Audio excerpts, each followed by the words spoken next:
What is up, guys? So I am sorry for one, no TikTok yesterday, but two, how long it took me to get this video out to you guys. I was finishing up the video. I had a lot of the clips that I needed, and I realized that one of the clips I needed, I thought that I'd shot, but I didn't. And then I went to just redo it, but I had given my buddy the first couple volumes that I needed to make that clip and for the thumbnail, so I didn't have any of the things that I needed, and it just turned into this whole mess. But the series that we're going to be talking about today is no other than Chainsaw Man Part 1. So I have talked about this a couple of times in my last couple videos that I've made. I talked about it in my what I would do if I had to restart my manga collection video, and then the tips for starting a manga collection video. I talked about it in both of those. So being that I've talked about it so much, I figured that I would kind of go back over it and talk about the things that I love it.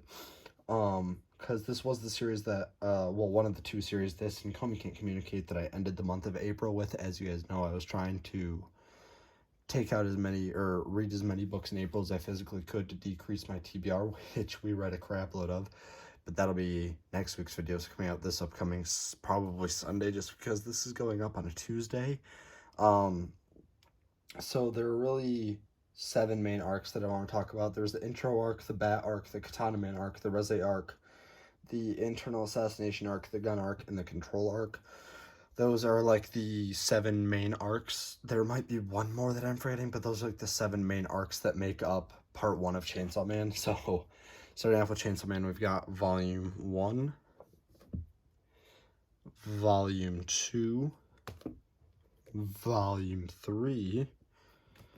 Those are the 3 volumes that I ended up giving to my buddy. I was like, well, I could just make it with volumes 4 through 11, but I was like, well, it's only 11 volumes, and I'm missing 3 of them, so that really wasn't something that I wanted to do, just because I was like, well, it'd be nice to have volumes to talk about them, so I'm sorry, but that kind of was the executive decision that was made. Volume 4, I absolutely love this cover. We've got Aki on here. He was, and honestly still is, my favorite character. R.I.P. Aki, what happens in, I think, is volume 10, genuinely what the frick happened in these last 2 volumes.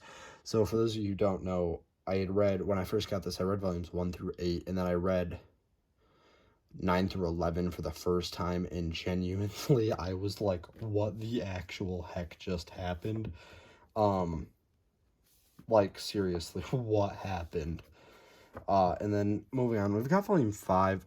This is an interesting cover. It's kind of more like rainbow themed. I don't know.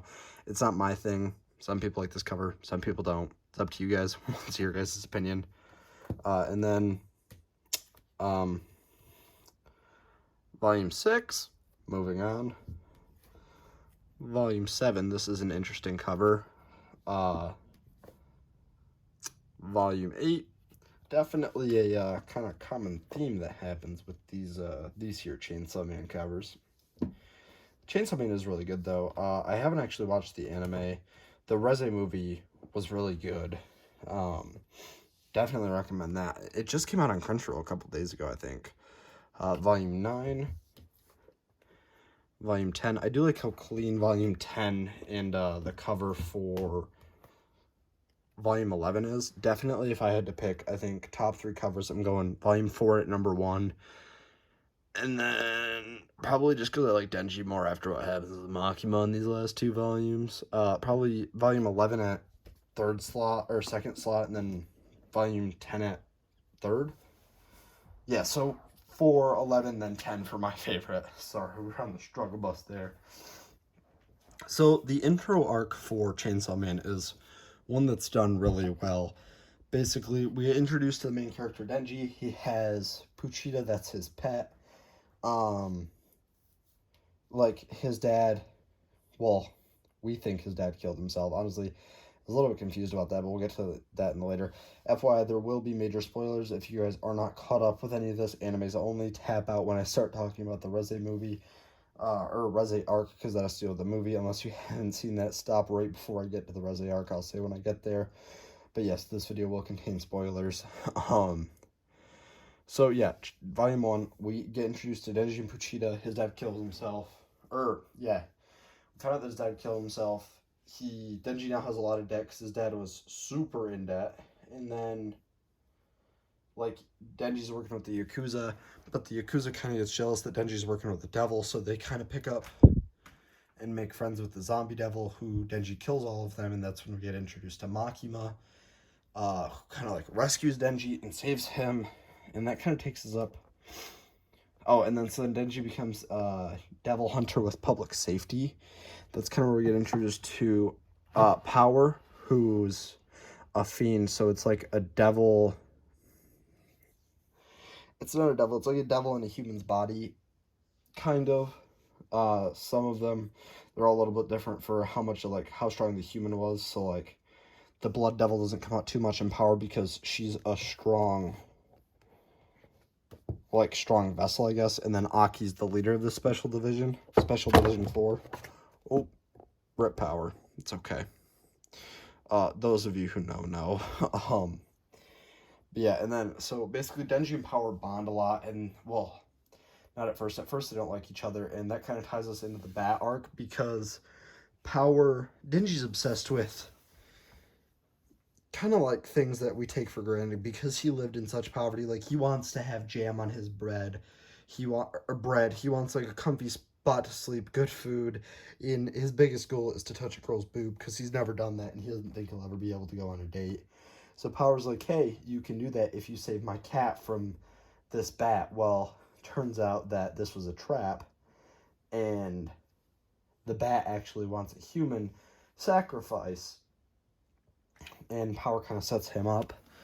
And so, like, they kill the Denji ends up killing the bat. It's kind of like an introductory arc. These first two arcs, I would give them like an 8 out of 10 personally, and then we get into the... there's also the Eternity arc, which takes place in between Bat arc and the next arc. So basically, we find out about the Gun Devil. He's like this big bad devil. He killed everyone. They're hunting for pieces of him because Makima told Denji. Denji's in love with Makima, by the way. Maki told Denji that he gets one free wish if he can defeat the Gun Devil. So they're searching for these pieces. They get stuck on the 8th floor of this building, and the devil's like, I'm only letting you guys go if you feed me Denji. Well, Denji finds out real quick that this devil hates the pain, so basically he goes, fine, I'll eat him, jumps into the Eternity Devil's stomach, starts just cutting him up, and doesn't stop for days on end, and just continues to revive himself by drinking the blood, because that's how devils heal themselves, until finally the devil gives in and is like, fine, you win, I can't take the pain anymore. So that's kind of what happens with this character. That's Himeno and Kobanai. I think I pronounced their names right. And then we get into the Katana Man arc.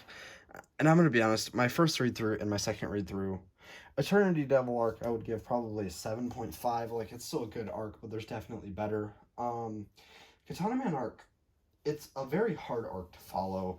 This one, and then there's another arc that I feel that way. They're just, so many characters get introduced and killed off right away. That's kind of the part that makes them hard to keep track of, is like all the different characters and the names that pop up. And it's one thing that I really did struggle with, just because it was like so many different names and then everyone just dies right away. So basically this is the Yakuza trying to get back at them. It's the Yakuza that Denji killed early on. It's his grandson, so that he becomes a Katana Devil, kind of how Denji becomes the Chainsaw Devil, and kind of like morphs into it.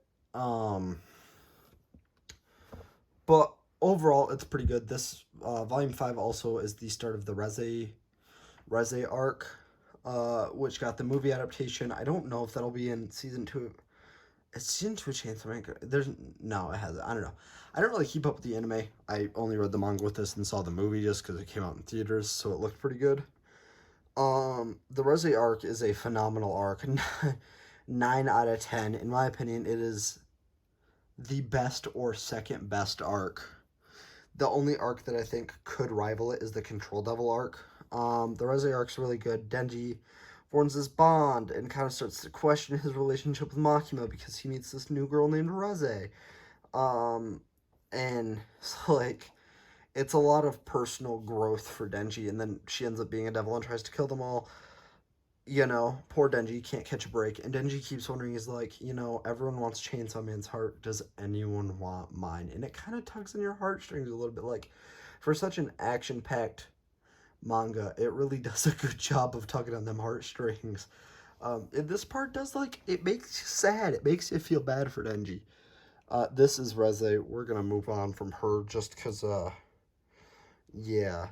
And then after those volumes, after the Reze arc, we get into the other confusing arc, which is the internal assassination arc, which spans volume 7 and volume 8, which, again, it's a good arc. There's some good fight scenes.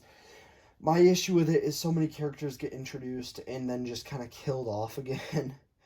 That was my stink with it. It's very similar to Katana Man arc in my opinion, but we meet way more powerful people, and like we find out about these super strong devils, which are feared by even the regular devils themselves, kind of like the Hell Devil and stuff like that, and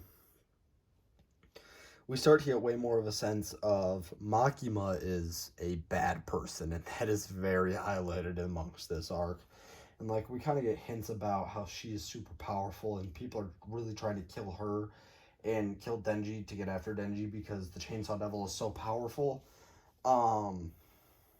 We find out a lot about more Makima more in the next two arcs. Again, I would give this one like a 6.5 just because it can be hard to follow. And coming after the Reze arc, kind of everything pales in comparison because of how amazing the Reze arc was. So now we've talked about the Gun Devil a lot. They're forming this task force, and Makima like lies to Aki, and Aki wants to kill the Gun Devil so bad because it killed his family, and he feels like responsible for it a little bit. But Makima tells them that the Gun Devil's dead, and is like its body is just being stored by different governments. But then we see, I believe it's like the U.S. president, I don't honestly know, is like, hey, you can have a year off of every American's life if you use your strength to kill Makima. And this is like, okay, wait, hold up. One, he's alive, and Makima kills him. And like Aki just come to her and is like, because he gains the future devil and sees that he's gonna die, and so is power, and is like, hey, I will give my entire self to you, and if you keep them power and Chainsaw Man's or Denji safe. And this is where Makima says, make a contract with me, which is very specific phrasing because that's only something like people say to devils or devils say to people. And this is kind of where we find out at the end of this episode, well, or volume 1, Denji kills Aki because he becomes the gun fiend. Well, I don't know. The Gun Devil takes over Aki because Makima killed him and put the Gun Devil in Aki, I think. Kind of a weird part in there, but we find out that Makima's actually the Control Devil who's obsessed with Chainsaw Man because the Chainsaw Devil was the devil that would go around, and when anyone would cry out for help, Chainsaw Devil would defeat the adversary and then eat them, and then they're erased from existence. So, like, Makima looks at one of the other main characters who kind of trained Denji and is like, yeah, the Nazis and this and that, and then and the guy doesn't know what it is because only she remembers and Denji Chainsaw Man, who we see his true form, which is absolutely sick, by the way. Like, his true form gets revealed. Denji's working with this guy that Makima's, later Denji works with this guy that Makima's talking about, and so, like, we learn a lot about her. She's the Control Devil, and she wants to fight Chainsaw Devil, not Chainsaw Man, like Denji's form, like his true form, because she either, one, wants to win and control him and become super powerful, or two, she's, like, obsessed with him, so she doesn't mind losing. And then in Volume 11, Chainsaw runs away and ends up going on a date with one of the other characters they introduced earlier and then quit public safety. And then Denji and this guy work together until they defeat Makima. And Makima has died the Control Devil has died a bunch of times, but keeps coming back.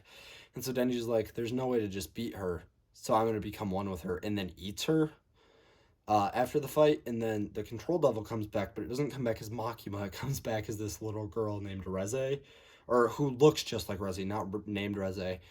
And so the guy's like, hey, you're going to watch after her, and then that's where it kind of ends.